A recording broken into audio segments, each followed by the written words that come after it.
সব অটোতে একটা করে বিজেপির ফ্ল্যাগ লাগানো এবং তারাও মাথায় গেরুয়া টিপ পরে যাচ্ছে। এটা এটা এটা কীভাবে জাস্টিফাই করবে? অটোর গায়ে কেন বিজেপির পতাকা বাঁধা থাকবে? আশ্চর্য কথা। বিজেপি একটা রাজনৈতিক দল, একটা ন্যাশনাল পার্টি। অটোর গায়ে, টোটোর গায়ে, বাসের গায়ে মানেটা কি? বাসটা কি বিজেপির সংগঠনের কোনো অংশ? টোটোটা কি বিজেপির সংগঠনের অংশ? না অটোটা বিজেপির সংগঠনের অংশ যে গায়ে পার্টির পতাকা? আমরাই বা বাদ দেবো কেন? আমাদের দলের একটা ডিগনিটি রয়েছে। তৃণমূলের মতো চোর ছ্যাঁচড়াদের দল এটা না যে খুশি পতাকা বেঁধে রাস্তায় নেমে পড়লো। আমরা সবাইকে পতাকা লোগো ব্যবহার করতে দেব না, পরিষ্কার বলছি। এটা বিজেপির কোনো অথরাইজড ট্রেড ইউনিয়ন বা লেবার ইউনিয়ন নেই, বিজেপির কোনো অথরাইজড স্টুডেন্ট ইউনিয়ন নেই। লম্ফঝম্প করে বড় বিজেপি সাজার প্রয়োজন নেই, কারণ বিজেপি এভাবে হওয়া যায় না। 400 কেন 1000 লোক নিয়ে এসেও কেউ যদি বলে আমি বিজেপি করি, সেও বিজেপি হবে না যতক্ষণ না দল তাকে বিজেপি কর্মী বলে মান্যতা না দিচ্ছে। এবং বিজেপির কর্মী হিসেবে মান্যতা পেতে হলে তার একটা প্রসিডিওর আছে। তাকে উপযুক্ত ফর্ম ফিল আপ করতে হবে, সে কতদিন ধরে বিজেপির সাথে যুক্ত আছে সেটা জাস্টিফাই করতে হবে। তারপর বিজেপির যে কমিটি থাকে, যে একজনকে কর্মী তকমা দেওয়ার অধিকারী যারা, তারা যদি মনে করেন হ্যাঁ একে বিজেপি কর্মীর তকমা দেওয়া যায়, তবেই সে বিজেপি হবে। মুখে গেরুয়া আবির মেখে আর বজরংবলীর পতাকা নিয়ে আর গলা ফেরে পাড়ার লোককে ব্যতিব্যস্ত করে জয় শ্রীরাম বলে চিৎকার করে বিজেপি হওয়া যায় না। গঠনমূলক বিরোধিতা তৃণমূল কংগ্রেসের থেকে মানুষ প্রত্যাশা করে, কিন্তু অনেকে বলছে তৃণমূল আর নেই, তৃণমূল বিলীন হয়ে যাবে। মানতে পারলাম না। মানুষ তৃণমূলের কাছ থেকে কিচ্ছু প্রত্যাশা করে না, কিচ্ছু প্রত্যাশা করে না। গঠনমূলক, ধ্বংসমূলক কিচ্ছু প্রত্যাশা করে না। মানুষ একটাই প্রত্যাশা করে, আপনি ভাববেন না যে বহুতল থেকে, বড় হাউস থেকে, সাধারণ মানুষ যারা 1.5 কাঠা 2 কাঠা প্লটের উপর 1তলা 2তলা বাড়ি করতে চায়, তারা পর্যন্ত ফোন করে বলছে দীর্ঘদিন তারা করতে পারেনি, কারণ পাড়ার তৃণমূল কাউন্সিলর বলে গেছিল দোতলা ঢালাই দেওয়ার আগে কেউ 5 লক্ষ, কেউ 7 লক্ষ, কেউ 8 লক্ষ, জায়গা অনুযায়ী, ওয়ার্ড অনুযায়ী এই ধরনের পরিস্থিতির মানুষের ছিল। তৃণমূল ছেড়ে দিন, তৃণমূল তো উবে যাবে, উবে গেছে, উবে যাবে।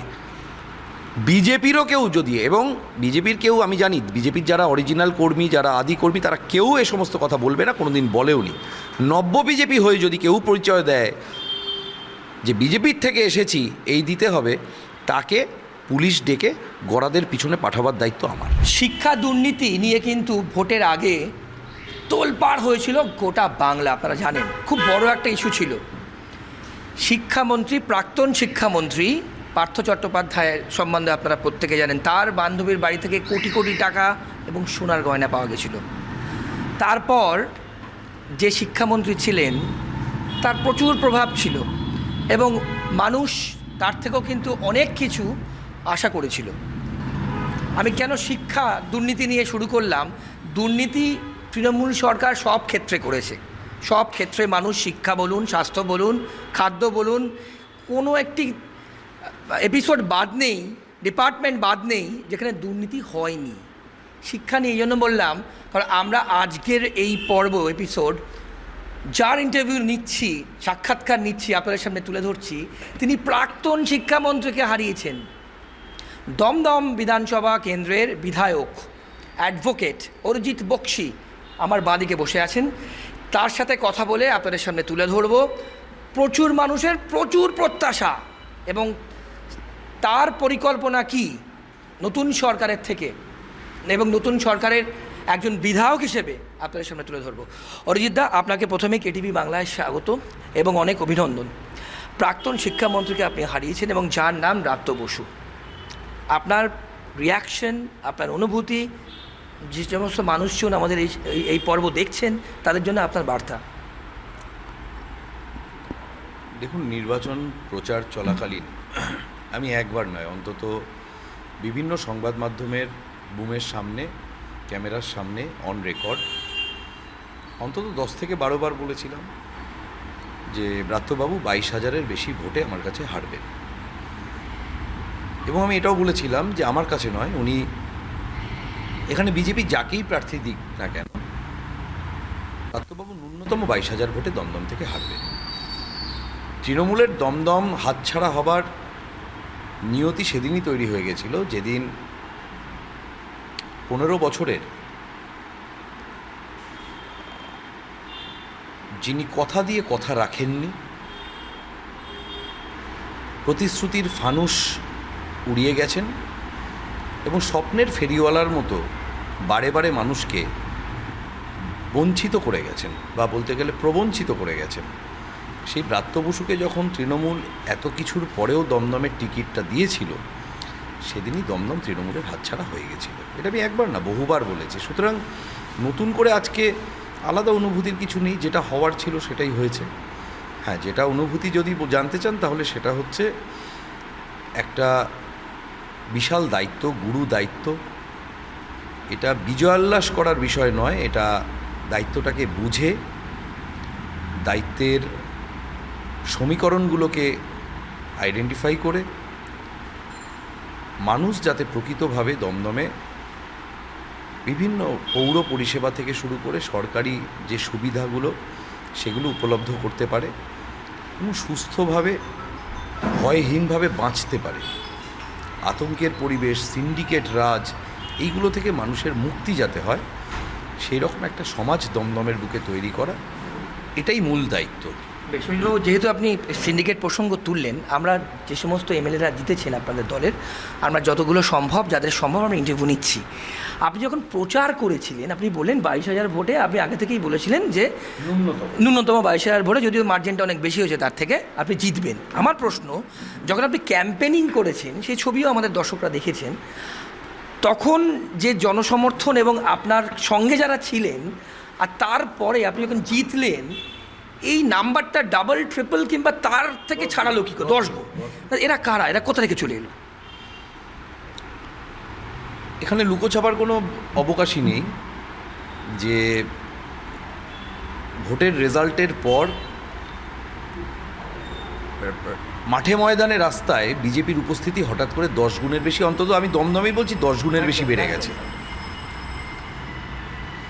আমি আপনি যেখানে বসে ইন্টারভিউ নিচ্ছিলেন, এখানেই গত সপ্তাহেই কিছু ছেলে আমাকে ফোন করে বলেছিল দেখা করতে আসবে। আমি জিজ্ঞাসা করেছিলাম তোমরা কারা? বললো আমরা বিজেপি করি।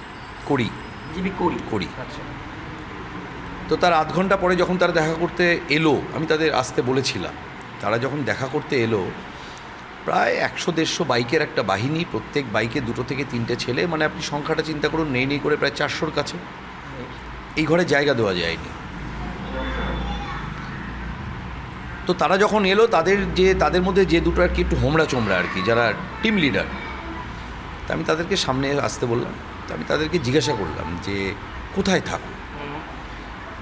তারা এই দমদম পৌরসভারই একটি ওয়ার্ডের কথা বলল। আমি তখন তাকে সরাসরি বললাম যে যখন তোমার ওয়ার্ডে আমি নির্বাচনের প্রচার করেছিলাম, 3 দিন করেছিলাম, ওয়ার্ডটা বড় ওয়ার্ড, কভার করতে আমার 3 দিন লেগেছিল, কারণ আমি যে ওয়ার্ড ধরেছি সমস্ত বাড়ি, সমস্ত গলি কভার করেছি, প্রত্যেক বাড়ির সামনে গেছি। 277টা বুথের মধ্যে 243টা বুথ আমি দমদমের 100% দরজা কভার করেছি। তারা তখন কোথায় ছিল? ঠিক এই প্রশ্নটাই আমি করেছিলাম যে যখন তোমার ওয়ার্ডে, তোমার পাড়ায় আমি হ্যান্ড মাইক নিয়ে 6টা 7টা 8টা কর্মীকে নিয়ে ওই ঠাঠা দুপুরে 48 ডিগ্রি টেম্পারেচারে সকাল 8:30 থেকে দুপুর 2টো অবধি প্রচার করেছিলাম, তখন তুমি কোন মাটির তলায় বিজেপিটা করছিলে? মুখে উত্তর ছিল না, থাকার কথাও নয়, স্বাভাবিক আছে। এবং তারপরে আমি সরাসরি চার্জ করলাম যে তুমি যাদেরকে নিয়ে আজকে দেখা করতে এসছো, এদের মধ্যে তো আমি গুনে গুনে বলে দিতে পারি মোর দ্যান 60% যারা দমদমে যখন মমতা ব্যানার্জি ব্রাত্য বসুর হয়ে প্রচারে এসেছিলেন সেই র্যালিতে উপস্থিত ছিল। সেটাও কিন্তু তারা ডিনাই করতে পারেনি।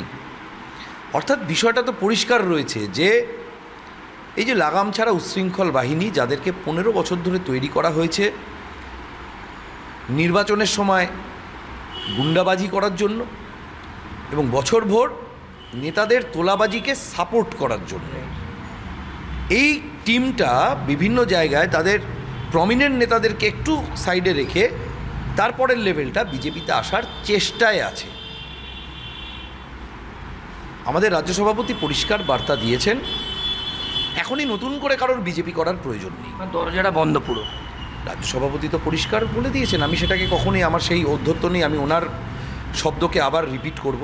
যা বলার উনি বারে বারে সংবাদ মাধ্যমে, সামাজিক মাধ্যমে খুব স্পষ্ট ভাষায় বার্তা দিয়ে দিয়েছেন যে নতুন করে লম্ফঝম্প করে বড় বিজেপি সাজার প্রয়োজন নেই, কারণ বিজেপি এভাবে হওয়া যায় না। 400 কেন, 1000 লোক নিয়ে এসেও কেউ যদি বলে আমি বিজেপি করি, সেও বিজেপি হবে না যতক্ষণ না দল তাকে বিজেপি কর্মী বলে মান্যতা না দিচ্ছে।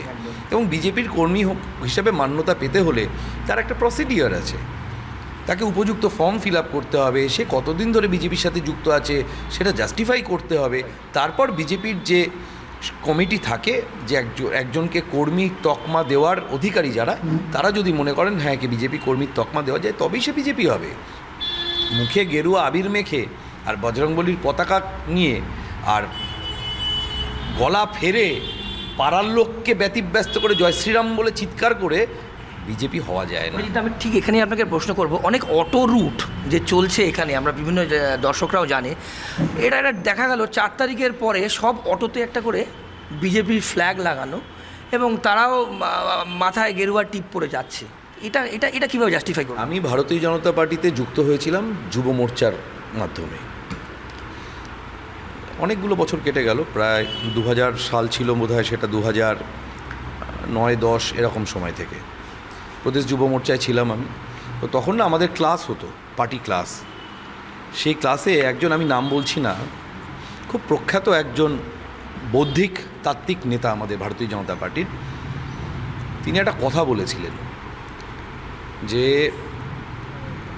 পশ্চিমবঙ্গে কেউ হয়তো সিপিএম করে, কেউ তৃণমূল করে, কেউ তখন তো হাতে গোনা বিজেপি করে, কিন্তু অধিকাংশই করে বাম। তো আমরা অবাক হয়ে গেছিলাম, কেন এই কথা বলছেন কেন? বলছে সবাইকেই দেখি হাত মুঠো করে আকাশের দিকে ছুটতে, এটা তো বামেদের কালচার। এই কথাটা এই কারণেই বললাম, এই যে কালচারটাকে ইনহেরিট করা, এটাই আমাদের জন্য সবচেয়ে বড় চ্যালেঞ্জ। এই যে বামেদের পরে তৃণমূল, যে গাজোয়ারি আর অর্ধশিক্ষিত বা অশিক্ষিতের সংখ্যাধিক্য করে সমাজকে সন্ত্রস্ত করে রাখার যে কালচারটা, এই যে আমাদের অটোওয়ালা টোটোওয়ালারা ভাইরা, তারা ভেবেছেন যে সেভাবেই হয়তো বিজেপি কন্টিনিউ করবে। তাই তারা, সত্যি কথা বলতে দেখুন, এরা সাধারণ মানুষ, এরা দিন আনে দিন খায়। এদের সকালবেলা অটোটা নিয়ে বেরোলে আর রাত্রিবেলা ট্রিপগুলো কমপ্লিট করে ঢুকলে তবে পরিবারের বাজারে হয় হাঁড়ি চড়ে। তারা নিজেদের পেটের ভাত রক্ষার দায়, ওনারা দেখেছিলেন তৃণমূল জমানায় রাতারাতি সিটুর পতাকা নামিয়ে আইএনটিটিউসির পতাকা বাঁধতে হয়েছিল, তবে রুটে অটো চালাবার পারমিশন, অনুমতি পাওয়া গেছিল। অনুমতি মানে কি? মৌখিক, নেতাদের মৌখিক অনুমতি, সবই তো মৌখিক। অধিকাংশ আইএনটিটিউসির যে রুটগুলো চলে, একটারও রেজিস্ট্রেশন নেই। মান্থলিও তো দিতে হয়, সেটা তো পরবর্তী বিষয়। আমি বলছি রেজিস্ট্রেশনই নেই। রেজিস্ট্রেশন অথরিটিকে নেতার মুখের কথা, পাড়ার দাদার মুখের কথা। এবং পাড়ার দাদা মুখের কথা কেন দিয়েছেন, যেটা আপনি বললেন, পাড়ার দাদার মুখের কথা তখনই বেরিয়েছে যখন দাদার মুখে নোট গুঁজে দিয়েছে। সুতরাং সেই জায়গা থেকে এই যে কালচার, এই যে সংস্কৃতি, অপসংস্কৃতি, এই যে প্রবণতা, অটোওয়ালারা, বাসওয়ালারা, টোটোওয়ালারা ভাইয়েরা ভেবেছিলেন এটাই বোধহয় কন্টিনিউড হবে, কিন্তু ভুল ভাঙছে। দেখুন, প্রথম দিকে যত অটোর গায়ে বিজেপির পতাকা লাগানো হয়েছিল, আমি আপনাকে দায়িত্ব নিয়ে বলছি, আজকে বেরিয়ে দেখুন অধিকাংশই আস্তে আস্তে তারা আবার খুলেও রেখেছেন, কারণ তারা বুঝতে পেরেছেন যে বিজেপিতে এটা কালচার নয়। অটোর গায়ে কেন বিজেপির পতাকা বাঁধা থাকবে? আশ্চর্য কথা। বিজেপি একটা রাজনৈতিক দল, একটা ন্যাশনাল পার্টি। অটোর গায়ে, টোটোর গায়ে, বাসের গায়ে মানেটা কি? বাসটা কি বিজেপির সংগঠনের কোনো অংশ? টোটোটা কি বিজেপির সংগঠনের অংশ? না অটোটা বিজেপির সংগঠনের অংশ, যে গায়ে পার্টির পতাকা আমরাই বা বাদতে দেবো কেন? আমাদের দলের একটা ডিগনিটি রয়েছে। তৃণমূলের মতোই চোর ছ্যাঁচড়াদের দল এটা না, যে খুশি পতাকা বেঁধে রাস্তায় নেমে পড়লো। আমরা সবাইকে পতাকা লোগো ব্যবহার করতে দেব না, পরিষ্কার বলছি। এটা যেটা বিজেপির অথরাইজড অফিস, বিজেপির অথরাইজড কোনো বডি, তারা এই লোগো, তারা এই পতাকা ব্যবহার করতে পারে। যেখানে সেখানে এই পতাকা ব্যবহার করা পতাকার অপমান, এবং আমরা সেটা করতে দেবো না। এবং এটা ওনারা আস্তে আস্তে বুঝতে পারছেন যে বিজেপি ওনাদের পেটে লাথি পড়বে এরকম কিছু গাজোয়ারি করে বা রাজনৈতিক কর্তৃত্ব প্রতিষ্ঠা করার চেষ্টা বিজেপি করবে না। দ্বিতীয়ত যে গুরুত্বপূর্ণ বিষয়, যেটা পতাকা কার থাকে এই সমস্ত জায়গায়? ইউনিয়নের পতাকা, আরও স্পেসিফিক্যালি ট্রেড ইউনিয়ন, লেবার ইউনিয়নের পতাকা। তো বিজেপি তো ইউনিয়ন করেই না। বিজেপির কোনো অথরাইজ ট্রেড ইউনিয়ন বা লেবার ইউনিয়ন নেই। বিজেপির কোনো অথরাইজ স্টুডেন্ট ইউনিয়ন নেই। রাজনৈতিক শক্তি হিসাবে আমরা দুটো রাষ্ট্রবাদী শক্তিকে সমর্থন করি, বিজেপি সমর্থন করে। সেটা হচ্ছে শ্রমক্ষেত্রে ভারতীয় মজদুর সংঘ তারা ইউনিয়নের কাজ দেখে, এটা তাদের এক্সপার্টাইজ, তাদের ডোমেইন, এবং তারা রাষ্ট্রবাদী শক্তি। বিজেপির যেহেতু সব সময় রাষ্ট্রবাদকে প্রাধান্য দিয়ে এসেছে, তাই রাষ্ট্রবাদী ইউনিয়ন যারা করে ভারতীয় মজদুর সংঘ, তাদের প্রতি বিজেপির প্রত্যক্ষ সমর্থন সবসময় ছিল, আছে, থাকবে। বিজেপি ইউনিয়ন করতে নামবে না। একই রকমভাবে রাষ্ট্রবাদী ছাত্র শক্তি, যেটা অখিল ভারতীয় বিদ্যার্থী পরিষদ, ভারতীয় জনতা পার্টি তাদের পাশে মরাল সাপোর্ট প্রোভাইড করে, মাসল সাপোর্ট নয়, মরাল সাপোর্ট। তো সুতরাং এই দুটো ক্ষেত্রে যারা রাষ্ট্রবাদী শক্তিরা কাজ করছে, বিএমএস এবং এবিভিপি, তারা তাদের মতো ইন্ডিপেন্ডেন্টলি কাজ করবে। কখনো কোনো জায়গায় যদি আমাদের সহযোগিতার প্রয়োজন পড়ে, তারা আমাদের সহযোগিতা চাইবে এবং আমরা সহযোগিতা করব। অরিজিৎদা, মানুষের কিন্তু প্রচুর প্রত্যাশা, মানে আমরা যখন অন্য প্রোগ্রামে যাচ্ছি, একদম গ্রাউন্ড লেভেলে মানুষের সঙ্গে জিজ্ঞেস করছি, তারা কিন্তু প্রচুর এক্সপেক্ট করে নতুন সরকারের থেকে। বিশেষ করে এই সিন্ডিকেট নিয়ে আপনি বললেন, তোলাবাজি নিয়ে আপনি বললেন, দুর্নীতি নিয়ে বললেন, এটা কিন্তু সব থেকে বড় ইস্যু হয়েছে। আমার প্রশ্ন, এই যে অন্নপূর্ণা ভাণ্ডার থেকে শুরু করে যে যে প্রকল্প সংকল্পপত্রে আপনারা বলেছেন ভোটের আগে, মানুষ কতটা পাবে? ইতিমধ্যে দুটো ক্যাবিনেট মিটিং হয়ে গেছে, মানুষের কিন্তু প্রত্যাশাও যত যত দিন যাবে আরও বাড়বে। এবং তার সাথে খুব একটা ট্রিকি কোয়েশ্চেন করি, গঠনমূলক বিরোধিতা তৃণমূল কংগ্রেসের থেকে মানুষ প্রত্যাশা করে, কিন্তু অনেকে বলছে তৃণমূল আর নেই, তৃণমূল বিলীন হয়ে যাবে। মানতে পারলাম না।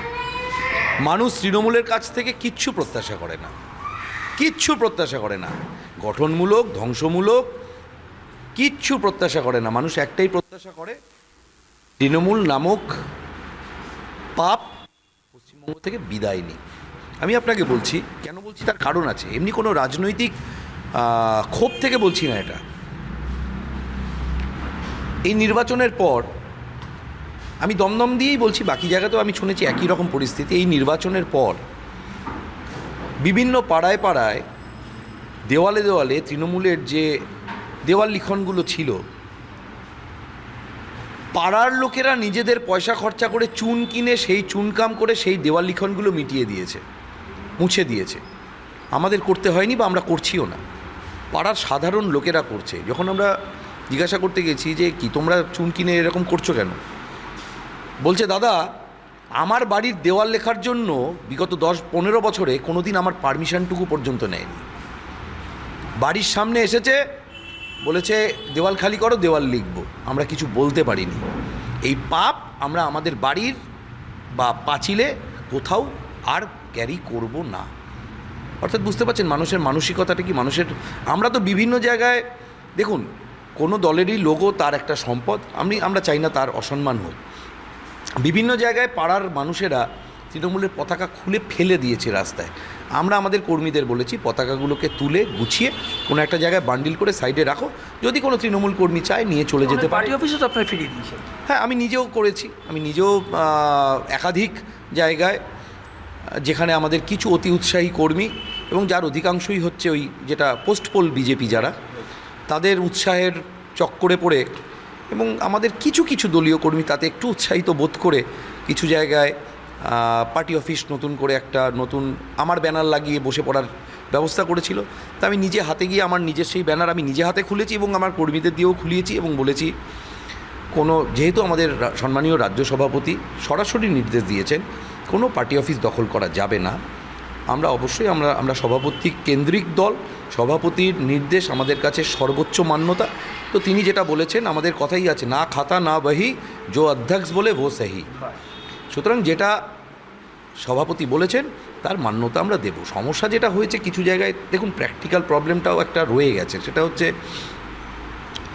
সব জায়গায় তো একই বিষয় থাকে না। যেমন আমারই দমদমে একটি জায়গা আছে, মানে একাধিক রয়েছে, আমি তার একটির উদাহরণ দিচ্ছি। 11 নম্বর ওয়ার্ড, যেখানে 2021-এর নির্বাচনের পর সেখানকার কোনো এক তৃণমূল নেতা দাঁড়িয়ে থেকে বিজেপি করার অপরাধে 70টা বাড়ি পুড়িয়ে দিয়েছিল। সেই পরিবারগুলো শুধু নিঃস্ব হয়েছে তাই নয়, পরিবারগুলোর সন্তানরা তাদের বছর নষ্ট হয়ে গেছে, শিক্ষা নষ্ট হয়ে গেছে, ভিক্ষুকে পরিণত হয়েছিল। তাদেরকে বোঝানো আমাদের পক্ষে সত্যিই খুব কঠিন হচ্ছে। তারা যখন আমাদের সামনে এসে দাঁড়িয়ে বলছে যে দাদা আপনার বাড়িতে তো আগুনটা লাগেনি, আগুনটা আমাদের বাড়িতে লেগেছিল। সেই রাত একটা নয়, দিনের পর দিন, মাসের পর মাস রাত আমরা কিভাবে কাটিয়েছি, দিনের পর দিন এরকম গেছে। যাদের বাড়ি পুড়িয়ে দিয়েছিল তাদের তো ছেড়েই দিন, যাদের বাড়ি হয়তো পুরানো হয়নি, ভাঙচুর তো সমস্ত বাড়িতে হয়েছিল। রাত্রিবেলা তাদেরকে বেরিয়ে গিয়ে খালের ধারে লুকিয়ে থাকতে হতো সারা রাত, আবার সকালের আলো ফুটলে তারা বাড়িতে আসতো।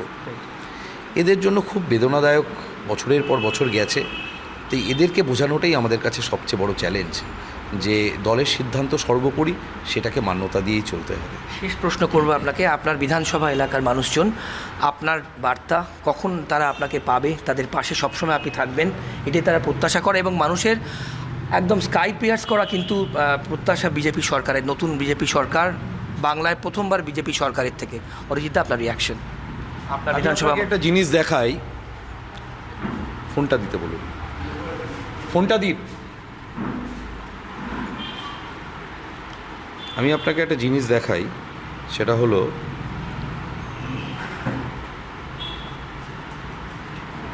এটা হচ্ছে আমার ফোনের কল লিস্ট, যদি যদি যদি যদি দেখানো যায়, মানে আমি শুধু আজকেরটা দেখাচ্ছি, চলছে কিন্তু শয় ফোন, এবং সেভ নাম্বার আছে, আনসেভ নাম্বার একদম ঠিক আইডেন্টিফাই করেছেন। আমি এটাই বলতে যাচ্ছিলাম, নাম্বারগুলো দেখুন, সব আনসেভ নাম্বার। এবং হ্যাঁ, আমি বলবো না যে আমি সব কটা রিসিভ করতে পেরেছি, কিন্তু আমি বলবো আমি 90% আমি নিজে রিসিভ করেছি, এবং এখনও চলছে আজকের। অর্থাৎ প্রত্যেক দিন সকাল থেকে শুরু করে রাত পর্যন্ত ন্যূনতম হলেও 500-600 উপরে ফোন রোজ আমার ফোনে ঢোকে। আমি আমার গলার অবস্থা দেখেছেন, এই গলার এই অবস্থার মূল কারণ হচ্ছে সারাদিন ফোনে কথা বলতে থাকা। আমি চেষ্টা করে যাচ্ছি, কারণ আমি বুঝতে পারছি মানুষের প্রত্যাশার পাহাড়টা বিশাল উঁচু, এবং 15 বছর ধরে যে অমানবিক পরিস্থিতিতে তাদের রক্তচক্ষু দেখে থাকতে তারা বাধ্য হয়েছিল, সেখান থেকে তারা সবাই পরিত্রাণ পেতে উদ্গ্রীব। নতুন করে স্বাধীনতা বলতে গেলে সত্যিই তাই। বিভিন্ন জায়গা থেকে দেখুন, সবচেয়ে বেশি যেটা ফোন আসছে আমার কাছে, অধিকাংশ ফোন সমস্যা পার্সোনাল, কিন্তু অন্যায়টা মেনে নিতে বাধ্য হয়েছে কার জন্য? তৃণমূলের স্থানীয় কাউন্সিলরের চাপে অন্যায় মেনে নিতে বাধ্য হয়েছে। কেউ ফোন করে বলছেন, দাদা আমার 45 বছরের দোকান তালা দিয়ে রেখে দিয়েছে কেন?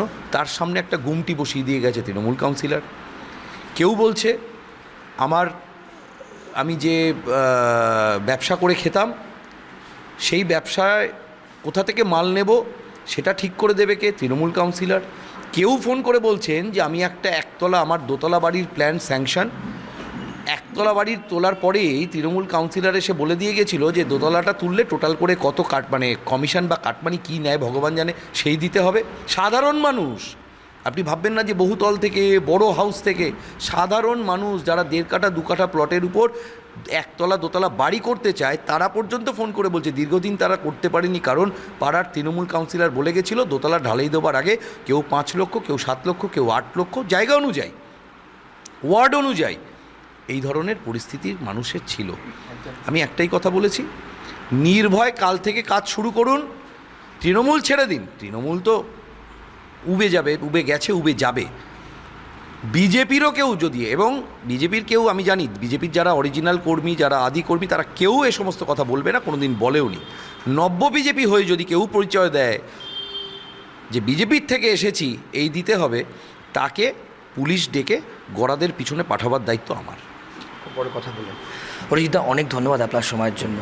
আপনারা শুনলেন, এবং খুব গুরুত্বপূর্ণ বার্তা দমদম বিধানসভা মানুষদের জন্য, কিন্তু তাদের, অর্থাৎ দমদম বিধানসভার অন্তর্গত যে সমস্ত মানুষজন আছেন, তাদের বিধায়ক পরিষ্কারভাবে বললেন, অ্যাডভোকেট অরিজিৎ বক্সী কী বললেন, যে তাদের জন্য ছিলেন, আছেন এবং আগামী দিনেও থাকবেন। এইভাবে আমাদের ইন্টারভিউ সেকশন চলতে থাকবে, এবং আমরা আরও যারা বিধায়ক আছেন আপনাদের সামনে তাদের কি বক্তব্য, তাদের কি প্রত্যাশা, তারা কি বলছেন, আপনাদের সামনে আমরা তুলে ধরব। ক্যামেরায় দেবরাজ দত্তর সঙ্গে শান্তনু, KTV বাংলা।